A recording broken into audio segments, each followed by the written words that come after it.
12 महीने पहले जब इलेक्शन थे 2023 में,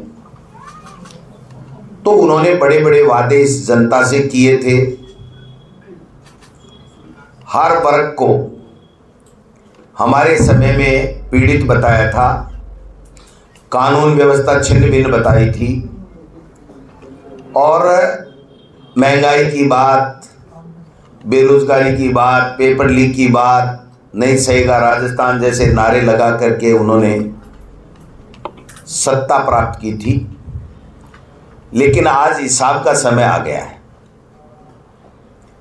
आज 12 महीने में जो स्थिति इनकी रही है, वो मैं आपसे निवेदन करने के लिए आपके बीच में हाजिर हुआ हूं। इन्होंने आते ही पर्चियों से मुख्यमंत्री बनाए, फिर भी हमने कुछ नहीं कहा, इनकी मर्जी। वोट करा करके मंगाए, लॉटरी से बनाए, पर्चियों से बनाए, डंडे के जोर से बनाए, जैसा बनाए। वो हमारा सबका मुख्यमंत्री हैं, पूरे प्रदेश के मुख्यमंत्री हैं। हम उनका एज ए मुख्यमंत्री स्वागत करते हैं। लेकिन बनने के बाद में आज की तारीख तक मुख्यमंत्री जी की जो प्रशासनिक पकड़ होनी चाहिए, वो कोई पकड़ नहीं रही। उनका जो सरकार चलाने का अनुभव नहीं था, उसकी गहरी चोट हमारे प्रदेश के शासन और प्रशासन पे लगी है। बनते ही इन्होंने कहा था कि 800 कार्यों की हम समीक्षा करेंगे। मैं कहना चाहता हूं कि एक भी कार्य की समीक्षा इन्होंने किस प्रकार से की, आज तक कोई रिजल्ट नहीं आया। पहली विफलता इनकी है। दूसरी विफलता इनकी यह है कि दिसंबर 2023 में सरकार बनते ही इन्होंने वित्त विभाग के माध्यम से एक आदेश जारी कराया था कि जो भी कार्य चल रहे हैं रोक दिए जाएं, जो भी स्वीकृतियां हैं उनको होल्ड कर दी जाए, जो भी वर्क हो गए हैं, जितना हो गए उसका मूल्यांकन कर लीजिए, आगे हमारी बिना अनुमति के वो कार्य नहीं किए जाए। यानी जो विकास के काम होने चाहिए थे, वो सारे के सारे उस परिपत्र से, उस पत्र से, उस सरकारी वित्त विभाग के आदेश से आज की तारीख तक भी वो होल्ड पे हैं। एक भी कार्य उनमें से शुरू नहीं हुआ है। 12 महीने हो गए। आप महीने भर होल्ड पे रख लेते, 2 महीने रख लेते, 3 महीने रख लेते, 4 महीने रख लेते। आप दूसरा बजट पेश करने जा रहे हो और पिछली सरकार के बजट की घोषणाओं और जो वित्तीय स्वीकृतियां और जो टेंडर प्रक्रिया पूर्ण हो गई थी, उन कामों को भी आप अभी तक नहीं करा पा रहे हो, तो इससे बड़ी विफलता कोई हो नहीं सकती। उन्होंने कानून व्यवस्था पे सवाल उठाए थे।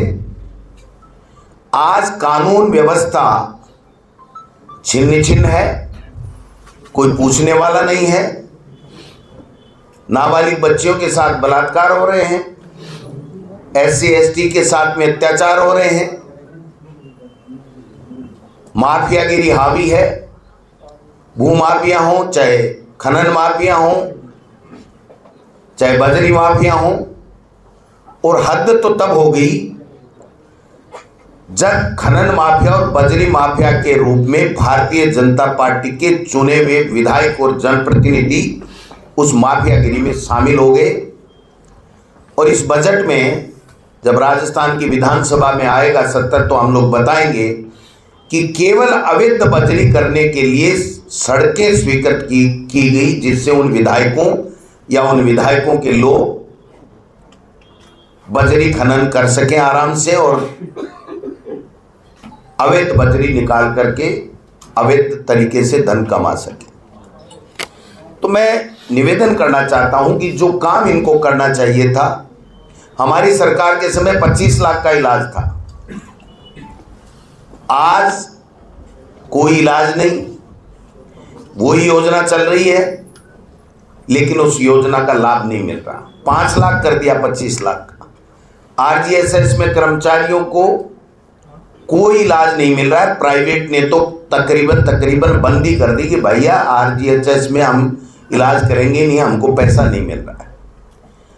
आज जिन बेरोजगारों को उन्होंने इंगित कर करके हम पे आरोप लगाए थे, उनके लिए न कोई नौकरी है, न बेरोजगार भत्ता है।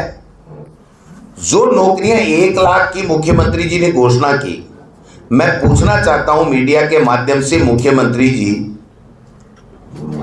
आप बता दीजिए एक दिन सामने होके कि आपने कितनी विज्ञप्तियां निकाली और कितने पेपर कराए, और कितने पेपर कराए वो पारदर्शिता पूर्वक बिना लीक के हो गए। बार बार एक सवाल उठाना, हमने पेपर लीक रोक दिया। आपने पेपर लीक कराया ही नहीं, और पेपर करा करके नौकरी दे दोगे, पेपर लीक नहीं होगा तो हम खुद धन्यवाद दे देंगे कि बच्चों के साथ में आपने ये ठीक काम किया। लेकिन आज की तारीख पर आप बैठे बैठे वाई वाई लूटना चाहते हो। ये कहते हैं कि साहब हमने दोषियों को पकड़ लिया। मैं कहना चाहता हूं, आंकड़ा आपके सबके सामने हम लोग रख देंगे कि जितने कड़ा कानून हमने बनाया, इनके किसी स्टेट ने नहीं बनाया, केंद्र ने नहीं बनाया पेपर लीक में। और जितने लोगों को हमने पहले पकड़ा, उससे ज्यादा ये नहीं पकड़ पाए। जो हमने चिन्हित कर दिए थे, लेकिन जो एब्सकॉन्ड थे, जो बाहर भागे हुए थे, भगोड़े थे, उनमें से कुछ लोगों को पकड़ा। और हाँ, ऐसा ही भर्ती में जरूर इन्होंने कुछ लोगों को चिन्हित करके पकड़ा, लेकिन उसका परिणाम क्या हुआ मैं पूछना चाहता हूं कि वो सारे के सारे थानेदार जैसे हेडिंग बना बना के मंत्री भी उस परीक्षा की निरस्ती की मांग कर रहे थे। ये देखो साहब, सारे फर्जी थानेदार हैं। 40 पकड़े, 24 जमानत पे आ गए और 20 भी जल्दी आने वाले हैं।